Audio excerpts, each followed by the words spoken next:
Praise Lord. आप सभी को जय मसीह की। और परमेश्वर को धन्यवाद करते हैं आज सुबह की वेला के लिए।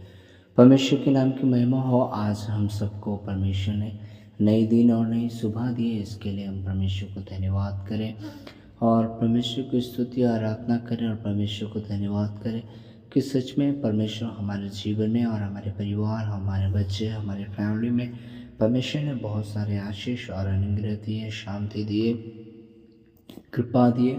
इसके लिए हम प्रभु को धन्यवाद दें। हालेलुया। और परमेश्वर की महान अनुग्रह है, प्रभु की महान आशीष है कि आज के दिन हम लोग देख पाए। हालेलुया।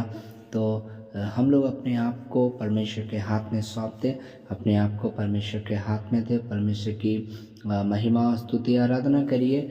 और जो भी समस्या है, तकलीफ़ें, कष्ट है, बिल्कुल बिल्कुल बिल्कुल आप उस बातों पे ध्यान नहीं दीजिए, क्योंकि शैतान चाहता है कि हम समस्या की ओर ध्यान दे करके, परेशानियों की ओर ध्यान दे करके, अपनी दुख और तकलीफ़ों की ओर ध्यान दे करके इस बात को हम महसूस करें या हमारे मन में इस प्रकार का सवाल उत्पन्न हो कि परमेश्वर कहाँ है और आखिर परमेश्वर हमारे जीवन में ऐसा होने क्यों दे रहे हैं, आखिर क्यों हमारे जीवन में बार बार तंगी आ रहा है, समस्या आ रहा है, परेशानी आ रहा है, कष्ट आ रहा है, क्लेश आ रहा है, कर्ज आ रहा है और तरह तरह का दुख और मुसीबत और वेदनाएं हैं और शांति ये नहीं है, बल्कि घर में अशांति, लड़ाई झगड़ा और मारपीट।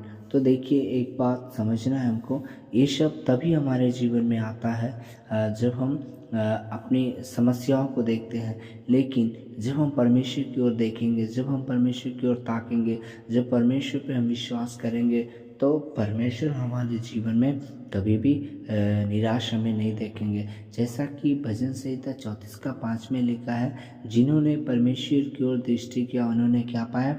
ज्योति पाया। तो सबसे पहली बात है कि हम परमेश्वर की ओर से ज्योति पाएँ। सबसे बड़ी ज्योति यही है कि हमारे अंदर क्या आया? परमेश्वर के प्रति ज्ञान, परमेश्वर को प्रार्थना करना, परमेश्वर के ऊपर भरोसा रखना, परमेश्वर के से प्रार्थना और दुआ करना। ये हमसे नहीं हुआ, बल्कि परमेश्वर की अनुग्रह और दया है, परमेश्वर की कृपा है कि हम परमेश्वर से प्रार्थना कर रहे हैं, परमेश्वर से दुआ कर रहे हैं और परमेश्वर के ऊपर भरोसा और विश्वास है। इसलिए मैं एक बात कहने के लिए चाहता हूँ कि हम अक्सर हम लोग सोचते हैं कि हमारे जीवन में क्या होगा, लेकिन कभी भी ऐसा ना सोचे, बल्कि आज सुबह अपने मन में एक निर्णय लें, अपने मन में एक विचार करें कि हमारा परमेश्वर हमें कभी नहीं छोड़ेगा। भजन संहिता 34:10 में लिखा, देखे, जवान सिंह तो भूखे रह जाते हैं, परंतु यहोवा की खोजियों को किसी भली वस्तु की घटी कमी नहीं होगी। जी हाँ, एक बात हमको समझना है, परमेश्वर किसी भी चीज़ का, भली वस्तु का घटी कमी होने के लिए नहीं देगा। वो क्या है? आमीन। सबसे बड़ा हमारा जीवन में कमी आ जाए, प्रार्थना का कमी है तो वचन का कमी है।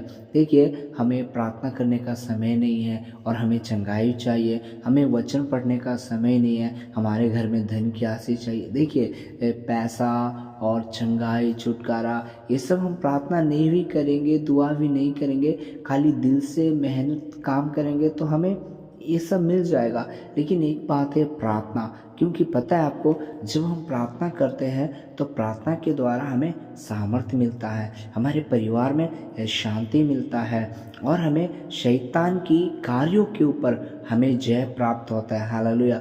अक्सर हम ये सोचते हैं कि हमारा आर्थिक स्थिति ठीक हो जाए, परेशानी ठीक हो जाए। देखिए, आर्थिक स्थिति ठीक होने के लिए प्रार्थना करेगा, फिर भी हमारा आर्थिक स्थिति क्या हो जाएगा? और भी खराब हो जाएगा, और भी थोड़ा अच्छा होगा लेकिन फिर भी खराब हो जाएगा। लेकिन जब हम परमेश्वर से प्रार्थना करते हैं, पवित्र आत्मा से भर के प्रार्थना करते हैं, परमेश्वर का वचन पढ़ते हैं, तो हमें शैतान की शक्तियों के ऊपर, शैतान का अधिकार के ऊपर हमें शासन करने का अधिकार मिलता है, ताकि हमारा कितना भी काम बिगड़ा हो, चाहे हमें पैसे की दिक्कत हो, चाहे हमें बीमारी हो, चाहे हमें कष्ट हो, आपको पता है वो ऑटोमेटिक हमारे जीवन से, आपके जीवन से जाते रहेगा और ये पता नहीं चलेगा हमारे जीवन में इतना अच्छा, इतना बढ़िया, इतना आनंद, इतना खुशी कैसे मिला।